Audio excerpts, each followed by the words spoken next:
राधिका राजू को घर के पीछे लेकर जाती है, जहाँ एक कुआं था जो कि इन दोनों का एकमात्र पानी पीने का सहारा था।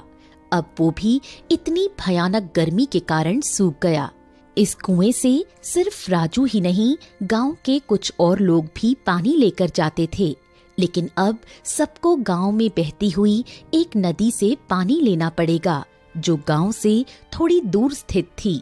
कुछ दिन बीतने के बाद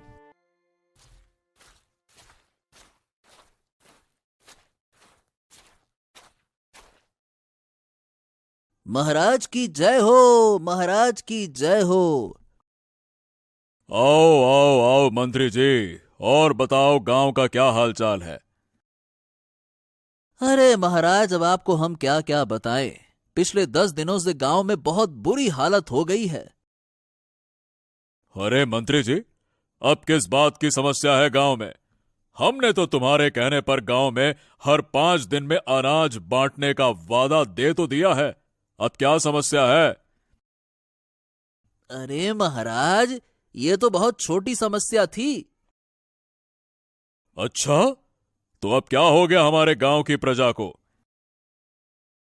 महाराज, आप तो जानते ही होंगे, पिछले कुछ दिनों से गर्मी के कारण किसानों की फसल खराब हो गई है। लेकिन महाराज, अब हमारे गांव के बहुत सारे कुएं और नदी सूख रहे हैं, जिससे कि सारे गांव वाले परेशान हैं। अच्छा, तो ये बात है। लेकिन मंत्री जी, ये तो बहुत बड़ी समस्या है। हमें जल्दी से जल्दी इस समस्या के बारे में कुछ न कुछ तो करना होगा। राजा को भी अब इस बात का एहसास हो गया कि गांव में अब भीषण गर्मी के कारण पानी की समस्या होने वाली है, जो अब दिख रही थी। अरे राजू, तुमने सुना? बहुत बड़ी समस्या आने वाली है। हाँ। क्या? अरे अब क्या हो गया? अब ये कौन सी नई समस्या आने वाली है? पहले ही इस गर्मी ने जीना हराम कर दिया है, अब और कितनी समस्या आएगी भाई? अरे राजू भाई, हमारे गांव में थोड़ी दूर पर जो नदी थी ना, अब वो भी सूख गई है। हाँ, अब पूरे गांव में कहीं भी पानी नहीं बचा। बस थोड़े मोड़े जो पानी अभी दूसरे गांव से मिल रहा है, उसी से गांव वाले अपनी प्यास बुझा रहे हैं। हाँ। अरे बाप रे बाप, भाई ये तो बहुत बड़ी समस्या हो गई। भाई मुझे लगता है कि हमें राजा के पास ही जाना होगा। कब तक हम ये सब कुछ ठीक होने की राह देखते रहेंगे? किसी की आखिरकार मदद तो चाहिए होगी ना? क्यों, क्या कहते हो सब लोग? राजू अपने दोस्त सूरज के साथ साथ गांव के कुछ लोगों को साथ में लेकर राजा भीमराज के दरबार जाने लगा। सारे गांव वाले बहुत दुखी थे। एक तो ज्यादा गर्मी के कारण इनकी फसल खराब हो गई और अब सूखे की वजह से पानी तक सूखने लगा। थोड़ी देर बाद सारे गांव वाले और राजू राजा के दरबार के पास पहुँचे।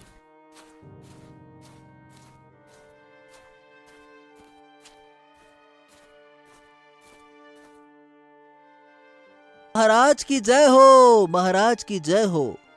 महाराज, गांव के कुछ लोग आए हैं, वो बहुत बड़ी समस्या में हैं। ठीक है ठीक है, उन्हें अंदर आने को कहो।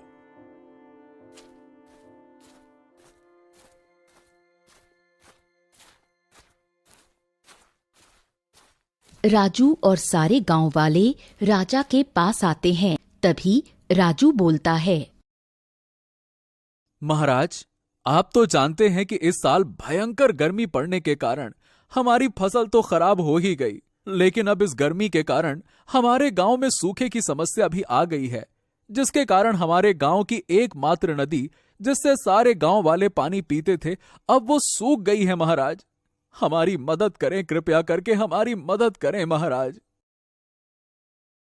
हाँ महाराज, अब तो गांव के कितने सारे व्यापारी बहुत ज्यादा कीमतों में पानी बेच रहे हैं, जिससे हम गरीब किसान नहीं ले पा रहे। हम प्यासे मर रहे हैं महाराज। देखो, सब लोग शांत हो जाओ, शांत शांत। मैंने आप लोगों की समस्या सुनी और मैं आपकी समस्या समझ सकता हूं। और आज ये जो भयानक गर्मी के कारण समस्या हमारे गांव के ऊपर आई है, इससे निपटने की मैं पूरी कोशिश कर रहा हूं। मैंने दूसरे गांव के कई राजा से बात करने की कोशिश की है। अगर किसी भी तरह की मदद मिलती है तो मैं आप लोगों को जरूर बताऊंगा। तब तक आप लोग एक दूसरे की मदद करिए, है ना? ऐसे हिम्मत नहीं हारते हैं। एक दूसरे की मदद करना है और किसी को भी पीछे नहीं छोड़ना है और ना ही प्यासा छोड़ना है। पानी की हर एक बूंद जरूरी है, ठीक है? पर महाराज, तब तक तो बहुत देर हो जाएगी और हम तब तक बाजार से इतने महंगे पानी नहीं खरीद सकते हैं महाराज। हां राजू, ये बात तुम सही बोल रहे हो। हम अभी तो तुम्हारी ये पानी की समस्या खत्म नहीं कर सकते, लेकिन हां, हम वो सारे व्यापारियों को आदेश भिजवा देते हैं कि वो लोग जितना कम से कम हो सके उतना कम में आप लोगों को पानी दें, जिससे गांव के गरीब किसान प्यासे ना रहें। आखिर आप लोग हमारी प्रजा हैं, हमें तो कुछ ना कुछ करना ही होगा, है ना? राजा की बात सुनकर सारे गांव वाले वहां से चले जाते हैं। राजू भी उदास होकर अपने घर आ जाता है। अरे आप उदास क्यों होते हो? आप जानते हो, आज मैं बाजार गई थी। वहां मुझे लता चाची मिली थी।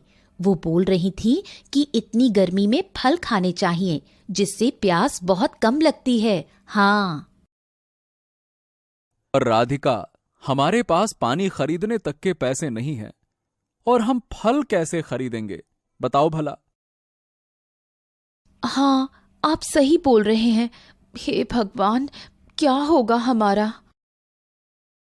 लेकिन राधिका, तुम चिंता मत करो। मुझे जंगल से फल तोड़ने की आदत है। मैं कल से जंगल ही जाकर फल तोड़ के लाया करूंगा, ठीक है ना? अरे नहीं, तुम जंगल नहीं जाओगे। तुम्हें पता है ना कितने खतरनाक जानवर होते हैं वहाँ। अभी ही तो गांव के एक चाचा को एक चालाक लोमड़ी ने घेर लिया था। वो तो चाचा के हाथ में लाठी थी, वरना वो लोमड़ी तो चाचा को छोड़ता ही नहीं। अरे राधिका, ऐसा कुछ नहीं है। और देखो, तुम तो जानती ही हो, मैं तो जाता ही रहता हूं ना जंगल में। मैं ले आऊंगा, है ना? चिंता मत करो। इसके बाद दोनों सोने चले जाते हैं। दूसरे दिन जैसे ही सुबह होती है, राजू अपने हाथ में एक पानी की पोटली लेकर जंगल की ओर निकल जाता है। आज भी गर्मी से इन गांव वालों को आराम नहीं मिला था। इतनी गर्मी में भी राजू जंगल चला जाता है कुछ फल ढूंढने।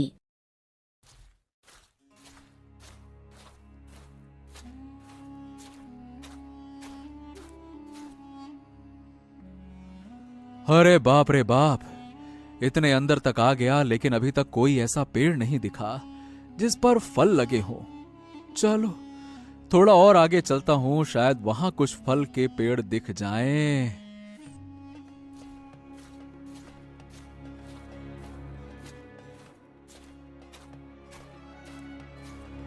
राजू जैसे ही जंगल के अंदर पहुंचा तो उसे एक साधु मिले, जो एक पेड़ के नीचे बैठे हुए थे। जो राजू को देखकर बोले,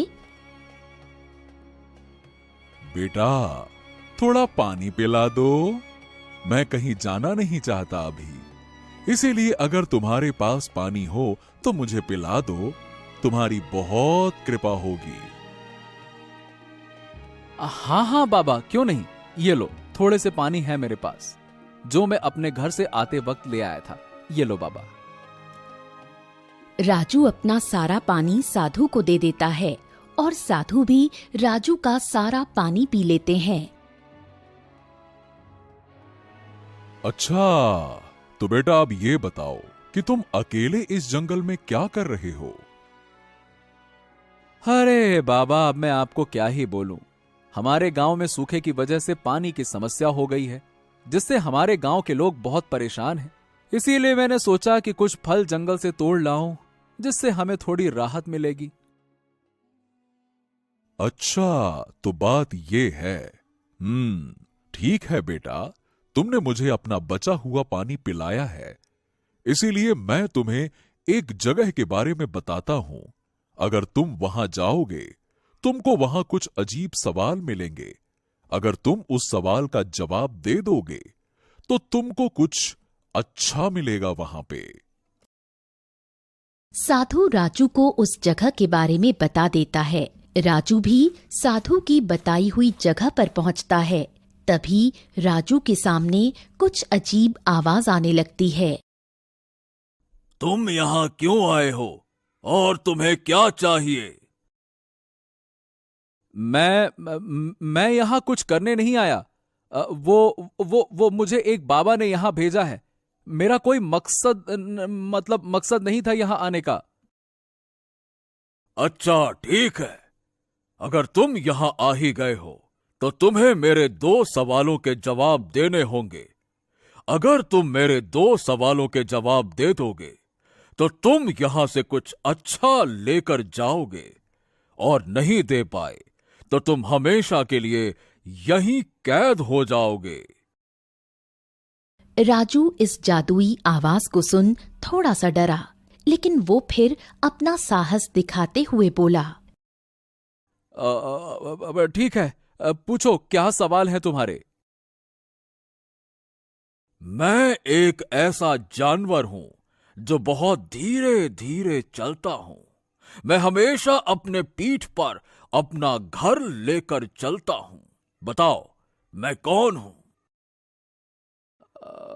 धीरे धीरे, हाँ, मतलब, हाँ हाँ हाँ हाँ, मैं समझ गया।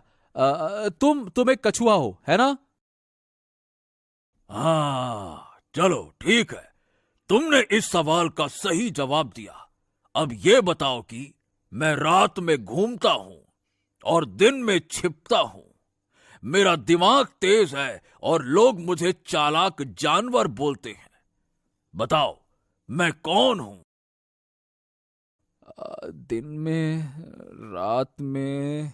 अच्छा, तुम रात में घूमते हो, दिन में छुपते हो, और तुम चालाक भी हो।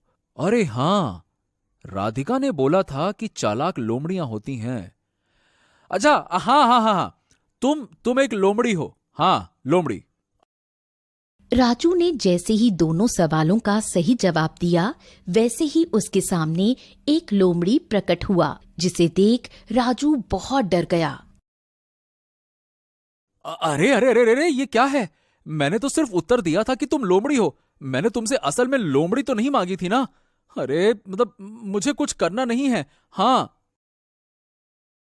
अरे दोस्त, डरो नहीं, मैं कुछ करूंगा नहीं। मैं तो एक रहस्यमयी लोमड़ी हूं, जिससे एक ऋषि मुनि ने 2 सवालों में कैद कर दिया था, और आज तुमने मुझे आजाद कर दिया। धन्यवाद दोस्त। क्या?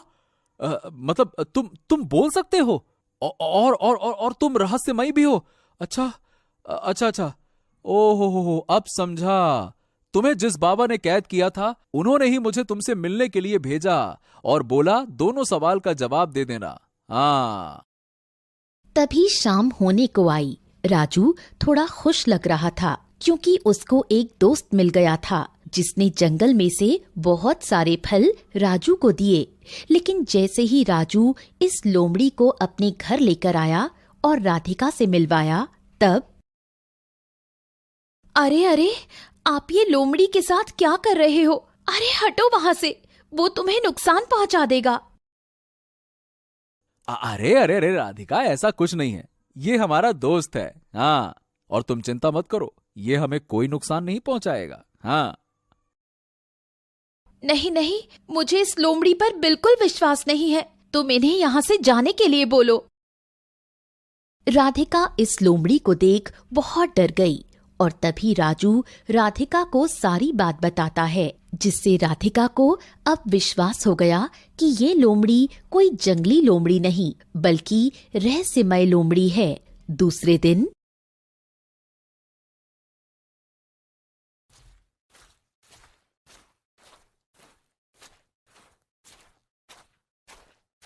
अरे दोस्त, तुम कहां जा रहे हो?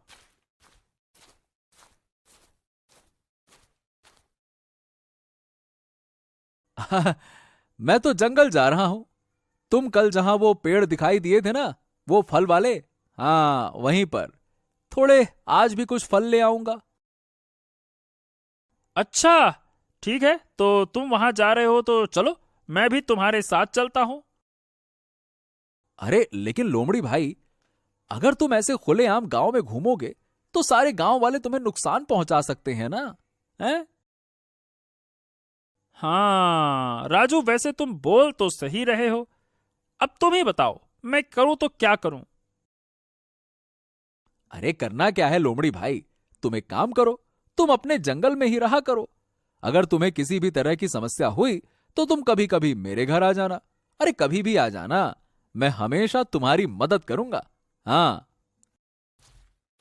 ये बोल राजू इस लोमड़ी के साथ जंगल जाता है और फल लेकर अकेले ही जंगल से घर की ओर आने लगता है। तभी उसे रास्ते में उसका दोस्त सूरज मिलता है। अरे भाई सुना, हमारे गांव में क्या हो रहा है? अरे नहीं सुना भाई, क्या हुआ? क्या हो रहा है हमारे गांव में?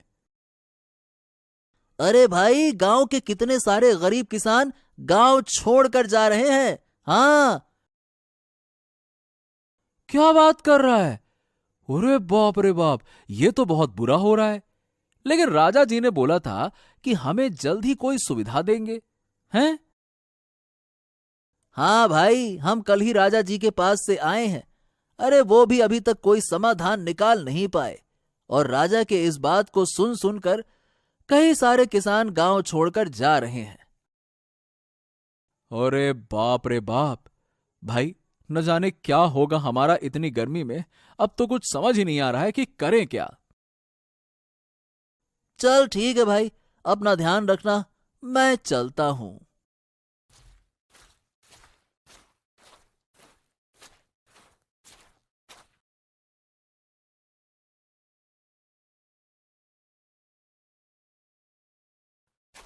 एक दिन राजू बाजार जा रहा होता है। तभी गांव में राजा का मंत्री घोषणा करने आया।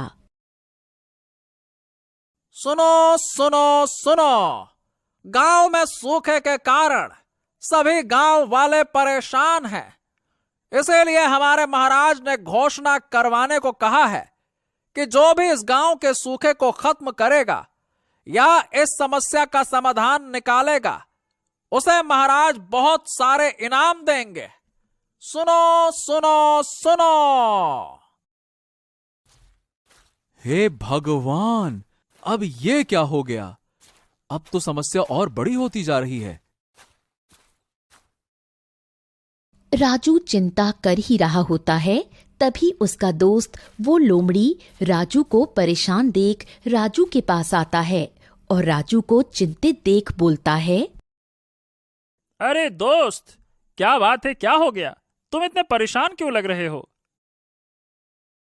अरे लोमड़ी भाई, तुम तो देख ही रहे हो कि गांव में गर्मी पड़ने के कारण सूखे की समस्या उत्पन्न हो गई है। अब तो हमारे पास पीने के लिए एक बूंद भी पानी नहीं है, ऐसा लग रहा है। अब तो मैं सोच रहा हूं कि इस गांव को ही छोड़कर किसी दूसरे गांव चला जाऊं। क्या मतलब है यहां रहने से? अच्छा, तो ये बात है। अरे दोस्त, तुम्हें मुझे पहले बताना चाहिए था ना। रुको, मैं कुछ करता हूं। तुम मुझे कोई ऐसी जगह बताओ जिसमें मैं पानी ला सकूं। हैं? मतलब क्या बोल क्या रहे हो तुम? तुम पानी ला सकते हो? हाँ दोस्त, तुम्हें तो मैं बताया था ना कि तुम मुझे उस 2 सवाल से आजाद किए हो और मैं तुम्हारे लिए कुछ भी कर सकता हूं। हाँ। ओह, अच्छा ऐसी बात है। तो ठीक है ठीक है ठीक है, तुम आओ आओ मेरे साथ आओ। राजू इस लोमड़ी की बात सुनकर बहुत खुश हो जाता है और इस लोमड़ी को अपने घर के पीछे वाले कुएं के पास लेकर जाता है जो अब सूख गया था। दोस्त, तुम इस कुएं में पानी ला सकते हो क्या? बस इतना छोटा सा काम। हाँ दोस्त, क्यों नहीं। तुम अभी रुको, मैं एक झटके में पानी लेकर आता हूं। ये बोल लोमड़ी इस कुएं के अंदर चला जाता है। राजू इस कुएं के पास पूरा दिन इंतजार करता है, लेकिन अभी तक वो रहस्यमय लोमड़ी कुएं से बाहर नहीं आता। तभी रात हो जाती है और राजू भी अपने घर सोने चला जाता है। जैसे ही सुबह होती है, अरे सुनो, कहाँ हैं आप? जल्दी इधर आओ। हाँ, अरे क्या हो गया? सुबह सुबह इतना चिल्ला क्यों रही हो? क्या बात है? अरे ये देखो, हमारे कुएं में पानी, वो भी इतना भरा हुआ, और इतना साफ पानी है कि हम इससे कुछ भी कर सकते हैं। अरे ये मेरे उस दोस्त ने किया जो कल इस कुएं के अंदर गया था। वाह वाह वाह वाह, ये तो चमत्कार हो गया। राजू और राधिका इस कुएं में पानी देख बहुत खुश हो गए। तभी राजू के पास वो लोमड़ी आता है। और दोस्त, अब तो खुश हो ना? हाँ, पर ये बताओ दोस्त कि तुम इस कुएं में गए थे ना, तो तुम बाहर कैसे आए? कब आए? अरे मैं तो कब का बाहर आ गया था। और वो सब छोड़ो, अब देखो इस कुएं के पानी को देखो, ये पानी अब कभी खत्म नहीं होगा। हाँ चलो दोस्त, मैं चलता हूं जंगल, फिर कोई काम होगा तो जरूर बुलाना, हम दोस्त हैं ना। हाँ ठीक है दोस्त, तुम्हारा बहुत बहुत धन्यवाद, जरूर बुलाऊंगा। ये बोल लोमड़ी वहां से चला जाता है और अब राजू पूरे गांव वालों को अपने इस कुएं से पानी देने लगता है।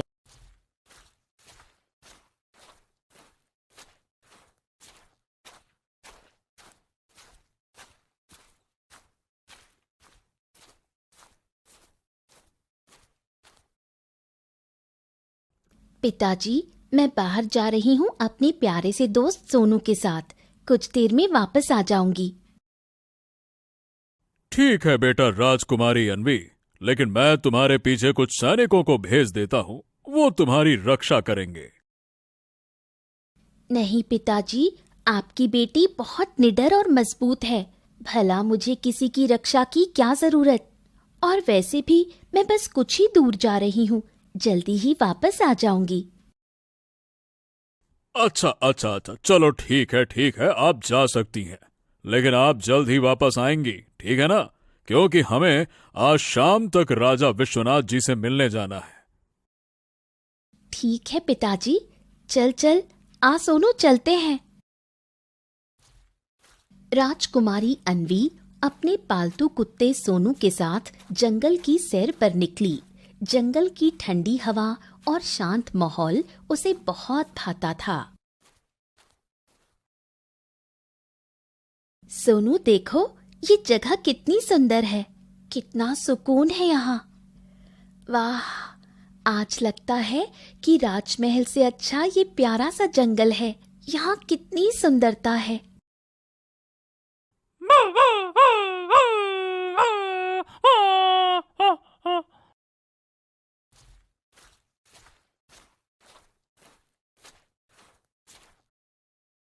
तभी थोड़ी देर बाद जब राजकुमारी अन्वी अपने कुत्ते के साथ जंगल के बीच में पहुंची, तो उन्हें जंगल के बीचों बीच एक रहस्यमयी चमकदार वृक्ष दिखाई दिया। वृक्ष के ऊपर सुंदर सुंदर फूल खिले हुए थे और उसके चारों ओर मधुर सी गूंज थी। अन्वी उसकी ओर आकर्षित हो गई। उसे ये वृक्ष बहुत अच्छा लगा। अरे वाह, ऐसा पेड़ तो मैंने कभी नहीं देखा। ये तो कोई खूबसूरत वृक्ष लग रहा है। एक काम करती हूँ, इसका फूल तोड़ लेती हूँ। तभी अन्वी उस चमकते हुए वृक्ष के पास गई और जैसे ही अन्वी ने उस वृक्ष की एक डाली को तोड़ा, एक चमकदार रोशनी फैली और आकाश में एक आवाज गूंजी।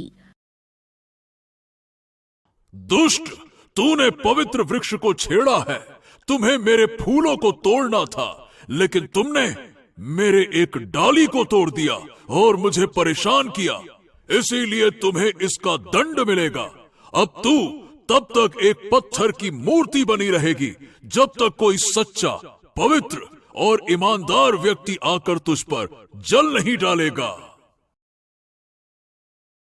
अरे लेकिन दिव्य वृक्ष, मुझसे ये गलती से टूट गया। मैं तो सिर्फ एक फूल तोड़ने आई थी। आप कृपया करके ये श्राप वापस ले लीजिए। मैं एक राजकुमारी हूँ। जैसे ही इस पेड़ को पता चला कि वो एक राजकुमारी है, तभी उसने कहा, हे राजकुमारी, मैं ये श्राप तो वापस नहीं ले सकता क्योंकि आपने मेरी सुंदरता भंग की है, लेकिन मैं आपके साथ जो ये कुत्ता है उसे एक वाणी देता हूँ कि ये अब से इंसानी आवाज में बोल पाएगा और आप तभी ठीक हो पाओगी जब ये किसी पवित्र, परिश्रमी और नेक दिल व्यक्ति को लेकर आएगा जो आपके ऊपर पवित्र जल अपने हाथों से डालेगा और आपका श्राप मिटा देगा। इतना कहकर वृक्ष शांत हो गया। अन्वी की देह एक संगमरमर की मूर्ति में बदल गई। कुत्ता सोनू घबरा गया, लेकिन अब उसके पास एक इंसानी आवाज में बोलने की शक्ति थी। तभी उसने राजकुमारी से कहा, राजकुमारी, राजकुमारी, आप चिंता मत कीजिए, मैं जल्द ही किसी पवित्र व्यक्ति को लेकर आता हूँ। आप डरिए नहीं, मैं जरूर आऊंगा। सोनू ने अपनी रानी की मुक्ति की कस्में खाईं और उससे वादा किया कि वो जल्द ही किसी पवित्र और सच्चे दिल व्यक्ति को लेकर लौटेगा, और वो गांव की ओर चल पड़ा। दूर पहाड़ियों के बीच बसे छोटे से गांव सतवनपुर में एक युवक रहा करता था, शिवा। शिवा एक मेहनती, ईमानदार और अत्यंत आत्मसम्मानी किसान था। वो अकेला अपने छोटे से घर में रहा करता था। उसके माँ बाप नहीं थे, ना ही कोई भाई बहन। उसका पूरा जीवन खेतों और अपनी मेहनत के नाम था। लेकिन अब उसे बहुत सी समस्याएं होती थीं, क्योंकि कड़कड़ाती धूप में जब वो खेतों से काम करके घर वापस लौटता, तब उसे अपने काम खुद ही करने पड़ते। यहाँ तक कि जब वो बीमार होता था, उस समय भी उसकी देखरेख करने वाला कोई नहीं होता था। ए शिवा, ए भाई, आज तो भयानक गर्मी और धूप पड़ रही है, तू आज भी काम करने को आ गया। हाँ, अरे श्याम भैया, क्या करूं, घर में कोई काम नजर नहीं आ रहा था, इसीलिए सोचा खेत में ही चले जाता हूं, कुछ न कुछ तो करूंगा ही। अरे ये सब तो ठीक है, पर तुम्हें पता है ना, इतनी धूप में काम करने से बहुत से किसान की तबीयत खराब हो रही है, और तू फिर भी यहाँ आ जाता है। अरे तू क्यों नहीं समझता कि तेरी देखभाल करने वाला कोई नहीं है, और ऐसे काम कर करके तू बीमार हो जाएगा। हाँ, समझता हूं भैया, लेकिन ठीक है, तबीयत खराब होगी तो तब का तब देखा जाएगा, और जब तक ये जवानी है ना, तब तक तो जोश से काम करना ही पड़ेगा, बहुत मेहनत करना है। हाँ हाँ, ये तो ठीक है, पर तू एक अच्छी लड़की देखकर उससे शादी क्यों नहीं कर लेता है? तुझे इतने दिनों से मैं समझाए जा रहा हूँ, इससे तेरी तबीयत का भी ध्यान रखने वाला कोई आ जाएगा और तेरा मन भी लगने लगेगा। जरा देख तो अपने आप को, कैसा दुबला पतला होता जा रहा है तू। अरे भैया, फिर शादी? अरे शादी के बारे में मैंने आपसे कहा है ना, और कितनी बार कहा है कि मैं शादी करूंगा तो बस एक सुंदर और अमीर स्त्री से, इसके अलावा मैं कभी किसी से शादी नहीं करने वाला। और क्या। इतना बोल दोनों अपने घर की ओर निकल जाते हैं। अब शाम हो गई थी। शिवा का रोज एक ही काम था, या तो वो गांव की मदद करेगा या चला जाएगा खेतों में काम करने। दूसरे दिन फिर शिवा निकल जाता है खेतों में। तभी रास्ते में कुछ लोग उसे देख आपस में बोलते हैं, अरे देखो, शिवा फिर अकेले खेतों में जा रहा है, अब तो दिन ब दिन दुबला होता जा रहा है ये। हाँ, बेचारे की जिंदगी भी कितनी कठिन है, ना बीवी है ना कोई साथ। हम तो कहते हैं कि इसे अब शादी कर लेनी चाहिए। अरे कितनी बार तो कहा है उससे, लेकिन कहता है जब तक एक अमीर और सुंदर स्त्री नहीं मिलती तब तक शादी नहीं करेगा। अब बताओ भला, एक गरीब और आवारा को कौन अपनी बेटी देगा?